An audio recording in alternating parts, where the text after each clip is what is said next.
Hello friends, मैं गीत अरोड़ा स्वागत करती हूँ आपका अपने यूट्यूब चैनल पर हिंदी ज्ञान बाय गीत अरोड़ा। हम यहाँ कर रहे हैं आज सामान्य हिंदी के PYQs, जिसमें हम व्याकरण के कॉन्सेप्ट्स को समझते हुए DSSP के क्वेश्चंस का पैटर्न समझ रहे हैं। आपकी बहुत सारी वैकेंसीज की डेट्स आ गई हैं, तो उसके लिए ये PYQs आपके लिए जो है आपके कॉन्फिडेंस बढ़ाने में जो है एक महत्वपूर्ण भूमिका निभा सकते हैं। वीडियो को एंड तक जरूर देखना, चैनल को लाइक शेयर सब्सक्राइब करना मत भूलना।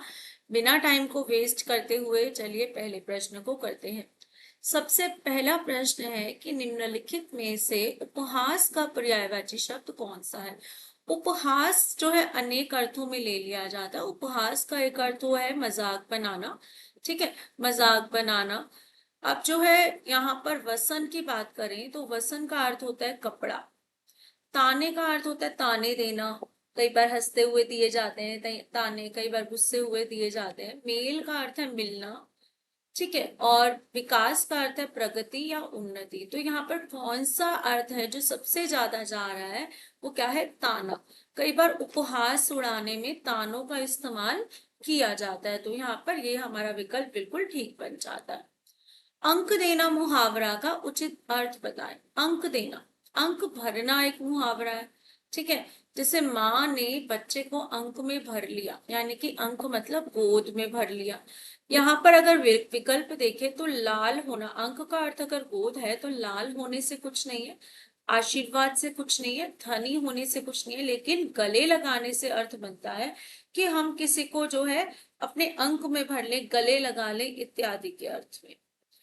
अगला है निम्न में से घन का अनेकार्थक शब्द बताए। घन जो है एक हमारा अनेकार्थक शब्द है। घन का एक अर्थ होता है बादल। आप जब ज्योमेट्री करते हैं तो उसमें घन यानी कि क्यूब को भी जो क्या बोला जाता है, घन बोला जाता है, ठीक है। घन का अर्थ हथौड़ा, भारी इत्यादि से भी लिया जाता है। और क्या है यहाँ पर जो अर्थ समझ आ रहा है, गणित तो नहीं है, क्योंकि क्यूब है लेकिन गणित नहीं है, तिनका नहीं है, गति नहीं है, क्या है यहाँ पर, बादल। घन मतलब बादल।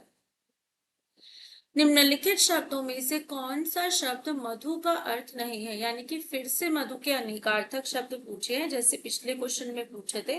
अनेकार्थक यानी कि अनेक अर्थ वाले शब्द, जब एक ही शब्द कई अर्थों में प्रयुक्त हो, जैसे हार, एक हार का अर्थ गले का हार और एक हार का अर्थ है पराजय।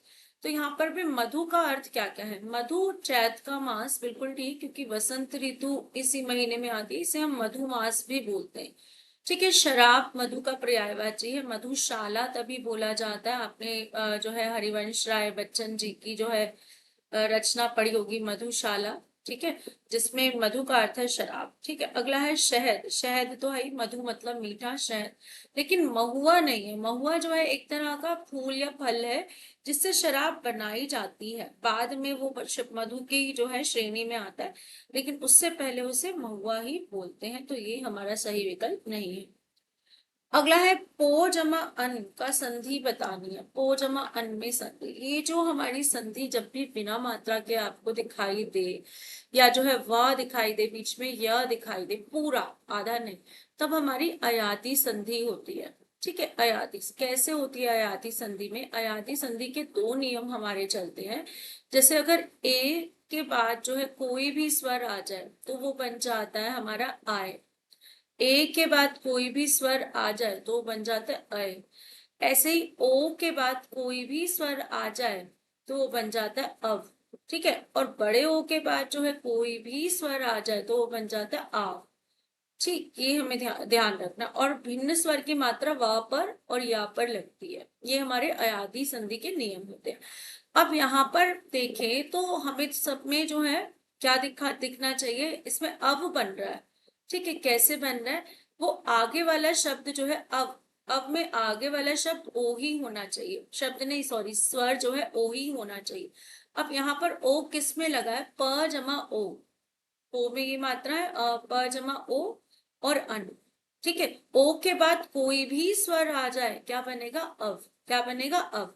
अब ये आधे पा में ये आ जुड़ गया तो पा पूरा हो गया, मात्रा हट गई क्योंकि इन दोनों ने अव का रूप ले लिया, वा और ना ऐसे ही रहा, अव का वा यहाँ पर आ गया, और ये वाला स्वर आ जो है वो आधे पा में, क्योंकि स्वर निकल चुका था, इसमें जुड़ गया। तो हमारा क्या सही विकल्प बनता है, ओ जमा अन। आ बैल मुझे मार, लोकोक्ति का उचित अर्थ बताएं। तो आ बैल मुझे मार का अर्थ क्या होता है भैया? बैल को खुद ही इनवाइट कर लिया, आजा मुझे मार ले। तो बैल क्या है? एक तरह की मुसीबत है, यानी कि जानबूझकर जो है मुसीबत में आ जाना। एक समस्या के बाद दूसरी समस्या आना नहीं, ठीक है, झगड़ा करना नहीं, चोट लगना नहीं। अगला है कि निम्नलिखित में से आम का विलोम ज्ञात करना। अब आम, अगर फल वाले आम की बात करें तो उसका विलोम नहीं होता। यहाँ पर आम मतलब साधारण, जैसे आम आदमी पार्टी है ना, आम मतलब आम लोगों की पार्टी। तो इसका विपरीत क्या होगा? सरल नहीं, काम नहीं, गुलाम नहीं, खास। आम का विपरीत क्या होगा? खास या विशेष। अगला है काट कर नीचे नीचे इन खेत पेड़ों है के रास्ता दो। इसको जो है क्रम में लिखना है, ठीक है। क्रम में कैसे लिख सकते हैं? अंत में क्रिया है, 3 में आ रही है अंत में क्रिया, ठीक है। जब भी आपको मैंने ऐसे सेंटेंसेस सिखाए हैं उसमें यही बोला है, पहले क्रिया वाले देख लो कि किनके पीछे क्रिया है। तो इसमें नहीं है, ये तो छोड़ देते हैं। अब बात कर रहे हैं कि इन पेड़ों के नीचे नीचे 2 खेत काट कर रास्ता है, बिल्कुल ठीक है। पेड़ों के नीचे नीचे जाओ, 2 खेत काट कर, मतलब काटने नहीं है खेत, मतलब काट कर यानी कि चल कर जाओ। खेतों के बीच से, खेतों के बीच से चल कर जाओ, 2 खेतों के बीच तो रास्ता है, ठीक है। इन खेत काट कर पेड़ों के नीचे नीचे 2 रास्ता है, ये भी सेंस नहीं बन रही है। पेड़ों के नीचे नीचे इन खेत काट कर 2 रास्ता है, बिल्कुल नहीं। तो सही क्या है हमारा? पहला विकल्प, ठीक है। इन पेड़ों के नीचे नीचे 2 खेत काट कर रास्ता है। अगला है निम्नलिखित में से प्रकाश का पर्यायवाची शब्द क्या है? पर्यायवाची यानी समानार्थी शब्द हमें बताने हैं। उपल, उपल क्या होता है हमारा? उपल का अर्थ होता है कमल। और जो है अस्सी का अर्थ क्या होता है? अस्सी जो है हमारा तलवार के संबंध में, औजार अस्त्र शस्त्र के संबंध में इस्तेमाल की जाती है, ठीक है। प्रभा मतलब क्या होता है? प्रभा का अर्थ होता है सुबह या दीपक, उसने प्रभा फैला दी अपनी, ठीक है। और जो है दीपक का अर्थ तो क्या है? दीपक ही है, ठीक है। उपल का अर्थ क्या होता है हमारा? ओला या पत्थर, ठीक है। उत्पल का अर्थ होता है हमारा कमल, ठीक है। तो ये ध्यान रखना है। तो यहाँ पर क्या अर्थ समझ आ रहा है प्रकाश का? यहाँ पर प्रकाश का हमें अर्थ समझ आ रहा है प्रभा, ठीक है। तो सही उत्तर क्या हो जाएगा हमारा? प्रभा बन जाएगा यहाँ पर, ठीक। अगला प्रश्न है हमारा यहाँ पर, निम्न में से अनाथ का विलोम क्या है? अनाथ, अ जमा नाथ, नाथ मतलब रक्षा करने वाला। जिसका कोई नाथ ना हो वो क्या हो? अनाथ। तो विपरीत क्या होना चाहिए? सनाथ। क्या होना चाहिए? सनाथ, कि जिसका कोई नाथ हो, ठीक है। बेकार तो व्यर्थ है, ठीक है। धनी मतलब किसका विलोम है? धनी हमारा निर्धन का विलोम है, और निर्धन का विलोम क्या है? धनी है ना। तो क्या बचा हमारे पास? सनाथ। क्या शब्द बचा? सनाथ। जवान 15 वहां जहां खड़े आया है हूं कर, ठीक है। यहाँ पर जो है अब अंत में क्रिया हमारी किस में है? पहले में, ठीक है। मोड़ है में भी है, ठीक है। 2 में, 3 में है, इसमें नहीं है, तो इसको छोड़ देते हैं।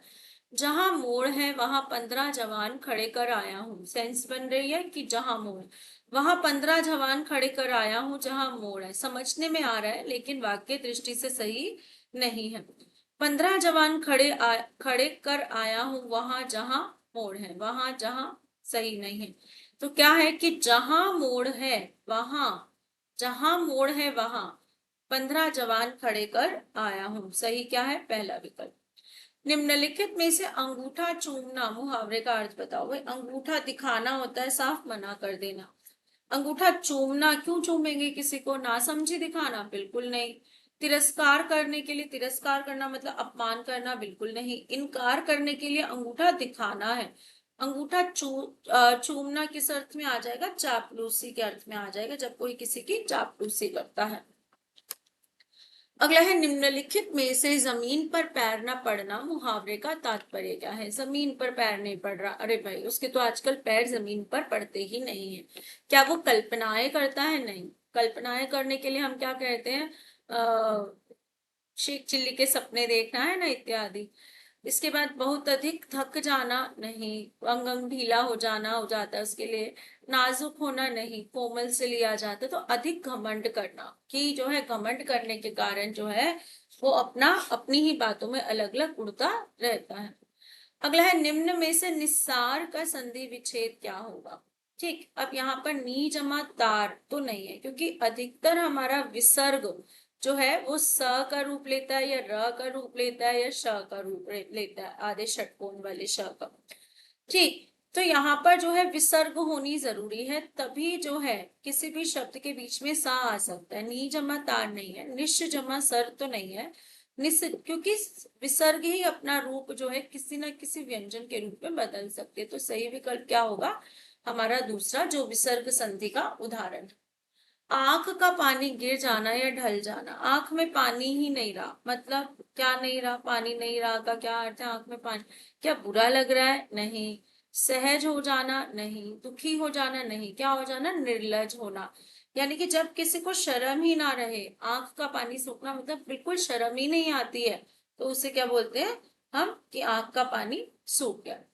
अगला है गिरी जमा इंद्र का संधि विच्छेद बताना है। गिरीन्द्र का संधि विच्छेद बताना है। गिरीन्द्र क्या होता है, पर्वत होता है गिरी, और इंद्र पर्वतों का राजा या पर्वतों का इंद्र कह लो, गिरीन्द्र होता है। संधि में क्या खास बात ध्यान याद रखनी है कि जिन दो शब्दों की भी संधि होती है वो सार्थक हो, और संधि विच्छेद करे तब भी हमें सार्थक शब्द मिलने चाहिए, यानी कि अर्थपूर्ण शब्द मिलने चाहिए। ठीक है, अब इन दोनों में तो ये इंदिरा नदर ये तो निरर्थक शब्द है, ये तो वैसे भी नहीं हो सकता। गिरी यहाँ पर ही क्रिया वाला है, हमें जो है संधि में अधिकतर क्रियाएं ना होकर संज्ञा शब्द होते हैं, है ना, तो यहाँ पर ये दोनों स्पेलिंग गलत है। अब गिर और इंद्र, यहाँ पर भी क्रिया आ गई। बच्चा क्या, गिरी जमा इंद्र, गिरी का अर्थ होता है पर्वत, इंद्र मतलब इनके भगवान गिरीन्द्र। अब कौन सी संधि है ये हमारी, बीच में बड़ा स्वर बड़ी दिख रही है, तो ये दीर्घ संधि का उदाहरण है। बड़ा ऊ दिखता, यानी कि बड़े ऊ की मात्रा या ई की मात्रा या आ की मात्रा दिखती, तो वो दीर्घ संधि का उदाहरण। अगला है हमारा लड़कियां खेल रही हैं। निम्न वाक्य किस प्रकार का है, लड़कियां खेल रही। उपवाक्य क्या होता है, वाक्य के बीच का एक हिस्सा जो अधूरा सा हो या आश्रित हो। कर्म वाच्य की बात करें तो वाच्य यानी कि जिससे आप इंग्लिश में वॉइसेस कहते हैं, ठीक है। कर्तृवाच्य, ये इसकी स्पेलिंग गलत लिखी हुई है यहाँ पर, कर्तृवाच्य यानी कि कृतवाच्य जिसमें कर्ता के अनुसार क्रिया लगे। कर्मवाच्य में जो क्रिया है वो कर्म के अनुसार लगे। भाववाच्य में क्रिया भाव के अनुसार हो। ठीक है, तो यहाँ पर जो है हमें जो समझ आ रहा है, लड़कियां जो है कर्ता है इस वाक्य की, कि लड़कियां ही खेल रही हैं, और लड़कियों के लिए ही क्रिया लगी हुई है। ठीक है, कि लड़कियां स्त्रीलिंग शब्द है और स्त्रीलिंग की क्रिया लगी। अगर ये वाक्य ऐसे होता, लड़कियों द्वारा खेला जाता है, लड़कियों द्वारा खेला जाता है, तो यहाँ पर क्या होता, अब लड़कियां जो है स्त्रीलिंग है, लेकिन क्रिया तो किसकी लगी है, पुल्लिंग की। क्यों लगी है, क्योंकि कर्म के अनुसार क्रिया है। कर्म क्या है, खेलना, कुछ ना कुछ तो खेल रही है, इसलिए जो है क्रिया लगे। इस वाक्य का भाववाच्य बन नहीं सकता क्योंकि ये कर्मवाच्य है ना। तो यहाँ पर जो सही बनता है वो क्या है, कर्तृवाच्य की क्रिया कर्ता के अनुसार, उसके लिंग के अनुसार, उसके वचन के अनुसार लगी हुई है। निम्नलिखित वाक्यों में से कौन सा वाक्य शुद्ध है बताना। शुद्ध वाक्य यानी कि हर तरीके से वाक्य शुद्ध हो हमारा। वे उन दिनों में अमीर थे, तो में की जरूरत है। अगर हम कहें वे उन दिनों अमीर थे, बिल्कुल ठीक है। तुम किस कारण से गए थे, यहाँ पर से की जरूरत है। अगर मैं कहूँ तुम किस कारण गए, तो ठीक है, तुम किस कारण गए, यहाँ पर ये आ गया हमारा ठीक वाक्य। मेरा नाम श्री आनंद कुमार जी है, क्या अपने नाम के आगे हम इस तरह का प्रयोग करते हैं, मेरा नाम आनंद कुमार है। अपने लिए हम जी का लगाते हैं इस्तेमाल, खुद से नहीं। तो क्या है यहाँ पर, तीसरा विकल्प हमारा ठीक बन जाता है। राम ने श्याम को पुस्तक दी। कारक, कारक हर बार पूछा जा रहा है, हर पीवाईक्यू में पूछा जा रहा है, तो कारक आपको समझ आने चाहिए। जब भी देने का भाव हो किसी भी वाक्य में, ठीक है, के वास्ते, को देना, के लिए, तो हमारा हमेशा प्रदान करने वाला कारक यानी कि देना, प्रदान का अर्थ क्या होता है, देना, तो हमारा संप्रदान कारक बन जाता है। कर्म कारक में क्या होता है, कर्म का जो है बोध सबसे अधिक हो। ठीक है, संबंध कारक में का, के, की, रा, रे, री या ना, ने, नी लगा हो, अपना, अपने, तुम्हारा, तुम्हारे, या फिर का, के, की। अधिकरण कारक में क्या होगा, में और पर आएंगे। ठीक है, अगला है निम्न में से तलवार का पर्यायवाची कौन सा है। पर्यायवाची ढूंढना है। वासर मतलब क्या होता है, दिन। चाकर मतलब नौकर जो चाकरी करे। अल्प मतलब थोड़ा। ठीक है, अल्प मतलब थोड़ा। तो बचा क्या, करवाल। करवाल, करताल, है ना, ये सब क्या है, हमारे खड़क है, ये तलवार के पर्यायवाची। निम्न में से कौन सा सर्वनाम के अंतर्गत नहीं आता। सर्वनाम शब्द बताने हैं जो संज्ञा के स्थान पर प्रयुक्त होते हैं। जैसे तुम मध्यम पुरुषवाचक, आप मध्यम पुरुषवाचक या कई बार निजवाचक भी कहते हैं। मैं उत्तम पुरुष। मेरा वाला क्या होता है, मेरा वाला हमारा यहाँ पर सर्वनाम नहीं है। मेरा होता तो सर्वनाम शब्द होता। ये क्या बन गया, विशेषण बन गया। जैसे मेरा वाला सामान, मेरी वाली किताब, तो क्या बन गया, ये सार्वनामिक विशेषण बन गया। पटना कौन सी संज्ञा है। अब पटना क्या है, किसी शहर का नाम है पूरा, तो संज्ञा कौन सी हुई है। द्रव्यवाचक में क्या आते हैं, हमारे द्रव्य आते हैं, जैसे लिक्विड हो गया या फिर ऐसी चीजें हो गई जिनको परिमाण में खरीदते हैं। भाववाचक में भाव आते हैं, जैसे मिठास, स्वतंत्रता, मित्रता। जातिवाचक में संपूर्ण जाति का बोध होता है। यहाँ अगर गलती लगे तो चैनल पर आपको पूरी संज्ञा सर्वनाम विशेषण की पूरी वीडियो मिल जाएगी। इसके बाद जो है, पटना एक विशेष नाम है किसी शहर का, तो क्या हो गया, व्यक्तिवाचक संज्ञा। शरत भरत को धन देता है, वाक्य में कारक पूछा। अब देखो फिर से देने का भाव है, तो मुझे तो बताना ही नहीं चाहिए क्या होगा। क्या होगा, प्रदान करने वाला कारक यानी कि संप्रदान कारक। संबंध कारक अभी बताया, का के की, रा रे री, ना ने नी। कर्म कारक की विभक्ति भी को है, लेकिन यहाँ कर्म का भाव होता है। अधिकरण कारक में क्या आता है, में और पर। वह अपने वर्ग में सबसे तेज है, में किस कारक का चिन्ह है। तीसरा प्रश्न आ रहा है कारक का। संबोधन कारक में आवाज लगाते हैं, हे, अरे। ठीक है, संबोधन कारक। अधिकरण कारक में और पर हो गया। संबंध कारक का के की हो गया, या रा रे री हो गया। और जो है यहाँ पर करण कारक में से के द्वारा हो गया। अब बताओ यहाँ पर क्या है, हमारा यहाँ पर कौन सा आ रहा है, में हमें दिखाई दे रहा है, तो अधिकरण कारक क्या बन गया, अधिकरण कारक।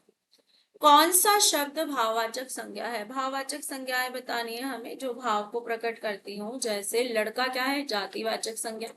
सेना क्या है, हमारा एक समूह का बोध कराती है, तो समूहवाचक संज्ञा हो गई। गंगा क्या है, किसी नदी का नाम है, तो क्या बन गई, व्यक्तिवाचक संज्ञा।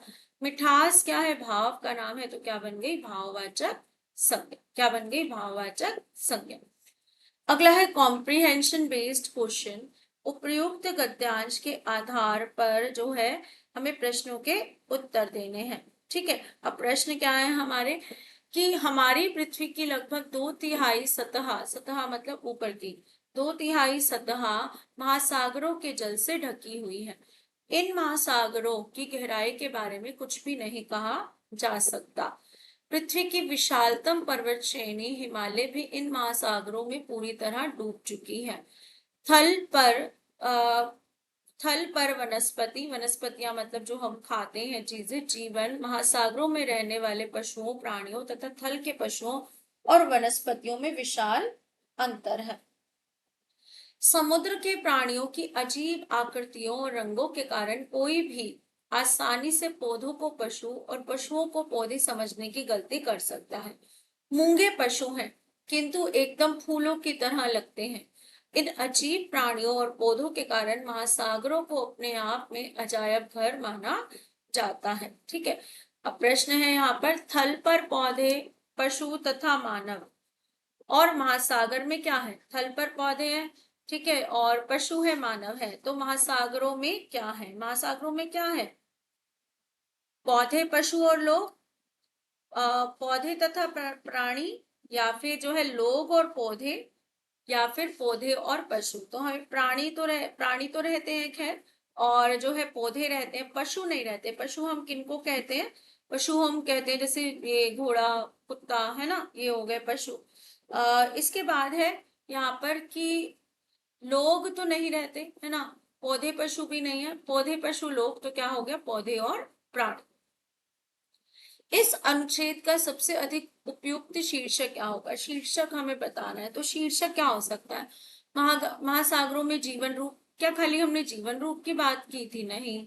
महासागरों की गहराई, नहीं, कि सिर्फ गहराई नहीं, हमने तो पौधों की भी बात की। हिमालय के साथ एक लाइन आई लेकिन ये सब नहीं आया। तो क्या है, महासागरों का संसार कैसा बसा हुआ है। हिमालय इन महासागरों में पूरी तरह डूब सकते हैं का अर्थ क्या है। हिमालय महासागर से ऊंचा है, नहीं। अगर ऊंचा होता तो डूबता नहीं।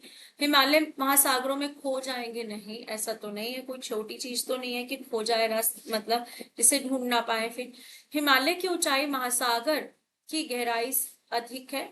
हिमालय महासागर का एक अंग बन जाएंगे, नहीं। हिमालय की ऊंचाई से महासागर की गहराई अधिक है, तभी हिमालय जो है उनमें डूब जाएंगे।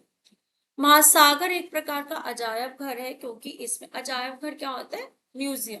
अजायब घर का अर्थ क्या होता है, म्यूजियम या संग्रहालय। अनेक प्रकार की मछलियां हैं, क्या सिर्फ मछलियां हैं। फूलों की तरह लगने वाले मूंगे हैं।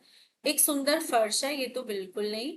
अजीब आकृतियों और रंगों के प्राणी हैं ये, क्योंकि बहुत सारे हैं। मूंगे क्या है, क्या प्राणी है। घोंगे हैं, पौधे हैं या फल है, क्या है। मूंगे लगते पौधे हैं लेकिन है क्या, प्राणी। लगते कैसे हैं, पौधे, पर है क्या, प्राणी। यही पढ़ा था ना हमने। मूंगे पशु हैं किंतु एकदम फूलों की तरह लगते हैं। अगला है, उपयुक्त गद्यांश के आधार पर निम्न प्रश्नों के उत्तर दीजिए। पहला प्रश्न है यहाँ पर, मनुष्य उत्सव प्रिय होते हैं। उत्सव प्रिय का मतलब क्या होता है कि जो हमारे किससे मेल खाते हो, उत्सव त्योहारों से। उत्सवों का एकमात्र उद्देश्य आनंद प्राप्ति है, कि आनंद प्राप्त करना। यह तो सभी जानते हैं कि मनुष्य अपनी आवश्यकता की पूर्ति के लिए आजीवन प्रयत्न करता रहता है। आवश्यकता की पूर्ति होने पर सभी को सुख होता है, पर उस सुख और उत्सव में, आनंद में बड़ा फर्क है। आवश्यकता अभाव सूचित करती है, उससे यह प्रकट होता है कि वह किसी भी अवस्था में अनुभव नहीं कर सकता कि अब उसके लिए कोई आवश्यकता नहीं रह गई है। यानी कि आवश्यकताएं कभी खत्म नहीं होती, एक के बाद एक दूसरी चिंता उसे सताती रहती है। इसलिए किसी एक आवश्यकता की पूर्ति से उसे जो सुख होता है वह अत्यंत क्षणिक होता है, किंतु तुरंत ही दूसरी आवश्यकता उपस्थित हो जाती है। उत्सव में हम किसी आवश्यकता का अनुभव नहीं करते। यही नहीं, उस दिन हम अपने काम काज छोड़कर विशुद्ध आनंद की प्राप्ति करते हैं। यह आनंद जीवन का आनंद है, काम का नहीं। ठीक। अगला है, मनुष्य को एक के बाद एक दूसरी चिंता क्यों सताती है, क्या है। क्या वे धनी होना चाहता है, ये तो एक आवश्यकता ही होगी। मनुष्य लालची होता है, कुछ अर्थों में कह सकते हैं मनुष्य उत्सव प्रिय होते हैं। ठीक है, हमें सिर्फ इसका कारण बताना है। मनुष्य की सारी आवश्यकताओं की पूर्ति नहीं हो सकती, नहीं हो पाती। ठीक है, तभी उसे जो है दूसरे की चिंता सताने लगती है। अगला है, मनुष्य किस लिए आजीवन प्रयत्न करता है। किसके लिए इतना प्रयत्न कर रहा है मनुष्य, एक अच्छा जीवन जीने के लिए, समाज में नाम के लिए, या फिर आवश्यकता की पूर्ति के लिए, या मन की शांति के लिए। तो किस लिए करता है। मन की शांति तो कई तरीकों से मिल सकती है, सिर्फ आवश्यकता पूर्ति होने से थोड़ी ना मिलती है। तो आजीवन प्रयत्न करता है कि वह आवश्यकता की पूर्ति कर ले, अपनी जो जरूरतें हैं उनको पूरा करता रहे। निम्न में से उत्सव का पर्यायवाची शब्द कौन सा है। निराश हो जाना, यानी कि जो है होपलेस हो जाना। उमंग मतलब क्या होता है, खुशी की लहर होना। ठीक है, उल्लास का अर्थ होता है खुशी, लेकिन उत्सव का अर्थ क्या होगा, मंगल काम, अच्छा काम, खुशी का काम, मंगल कार्य। उत्सवों का एकमात्र उद्देश्य क्या है, अनुभव की प्राप्ति बिल्कुल नहीं, आनंद की प्राप्ति हाँ, चिंता से मुक्ति नहीं, मोक्ष की प्राप्ति तो बिल्कुल नहीं। तो क्या है, आनंद की प्राप्ति। आवश्यकता पूर्ति का सुख क्षणिक क्यों रहता है, क्यों, क्योंकि एक के बाद एक जो है उसकी आवश्यकताएं बढ़ती रहती है। तो क्या है, मनुष्य लालची नहीं होता, मनुष्य सुख का आनंद नहीं ले पाता, मनुष्य उत्सव प्रिय, तो एक के बाद दूसरी आवश्यकता उपस्थित हो जाती है। तो यहाँ पर हमारा दूसरा विकल्प ठीक बनता है। अगला है यहाँ पर, उपयुक्त गद्यांश के आधार पर निम्नलिखित प्रश्नों के उत्तर दें। कुछ साल पहले जापान के बच्चों ने जवाहरलाल नेहरू को पत्र लिखा और उनसे प्रार्थना की कि वे उनको एक हाथी भेज दें। भारत के बच्चों की ओर से उन्होंने उनको एक सुंदर हाथी भेज दिया। यह हाथी मैसूर से आया था, उसे समुद्री रास्ते से जापान भेजा गया था। जब वह टोक्यो पहुंचा तो हजारों बच्चे उसे देखने आए। उनमें से बहुतों ने कभी हाथी नहीं देखा था। वह राजसी पशु उनके लिए भारत का एक प्रतीक बन गया। इस प्रकार जापान और भारत के बच्चे एक दूसरे से जुड़ गए। नेहरू जी को इस बात से बड़ी खुशी हुई। उन्होंने उनके इस उपहार से जापान के अनेक बच्चे खुश हुए और हमारे देश के बारे में सोचने लगे। प्रश्न है इस पर आधारित कि हाथी ने भारत से जापान की यात्रा कैसे की। ठीक है, जहाज द्वारा, रेल द्वारा, वायुयान द्वारा या सड़क द्वारा। तो किस तरह से उन्होंने भेजी है? समुद्री रास्ते। तो समुद्री रास्ते में क्या चलते हैं? रेल चलती है, वायुयान चलते हैं, सड़क चलती है। तो क्या होगा? जहाज द्वारा। ठीक है, अगला है प्रश्न यहाँ पर, हजारों जापानी बच्चे हाथी को देखने टोक्यो आए थे। टोक्यो पता है आपको? टोक्यो बोलते हैं। इसके पहले उन्होंने कभी हाथी नहीं देखा था। वह एक पालतू हाथी था, वह एक राजसी पशु था, वह भारत से भेजा गया था। तो क्या उत्तर है हमारा कि उन्होंने पहले कभी हाथी नहीं देखा था। गद्यांश में हमें यही बताया गया है कि उन्होंने पहले कभी हाथी नहीं देखा था। नेहरू जी ने एक हाथी जापान क्यों भेजा? हाथी एक राजसी पशु है, जापानी बच्चों ने हाथी मांगा था, जापान की सरकार को चाहिए था, उन्हें हाथी पसंद थे, तो जापानी बच्चों ने हाथी मांगा था, है ना। नेहरू जी खुश क्यों थे? क्या कारण था? उन्होंने जापान को एक हाथी भेजा था, हाथी जापान में खुश था इसलिए खुश थे। हाथी ने समुद्री रास्ते में एक लंबी यात्रा की इसलिए जो है नेहरू जी खुश थे, या उनके उपहार से जापानी बच्चे हमारे देश के बारे में सोचने लगे थे। तो हमने पढ़ा था अभी कि जो है उनके इस उपहार से जापानी बच्चे हमारे देश के बारे में सोचने लगे थे। उन्होंने उनको एक सुंदर हाथी भेज दिया। इस वाक्य में उनको शब्द का प्रयोग निम्नलिखित में से किसके लिए किया गया है? सर्वनाम शब्द है, किसके लिए? जापान के बच्चों के लिए, टोक्यो के बच्चों के लिए, मैसूर के बच्चों के लिए, जापानी चिड़ियाघर के लिए। तो जापान के बच्चे, हमें सिर्फ टोक्यो के बच्चों की बात नहीं की है। क्या है? जापान के बच्चों के लिए सही हमारा उत्तर बनेगा। अभी हमने गद्यांश में पढ़ा ही था, है ना। तो ये थे हमारे लगभग 40 क्वेश्चंस। और जो है उम्मीद कि आपको क्लास अच्छी लगी होगी, कॉन्सेप्ट्स आपके कुछ क्लियर होंगे या रिवाइज हुए होंगे। ऐसे ही साथ बने रहिए। Thank you.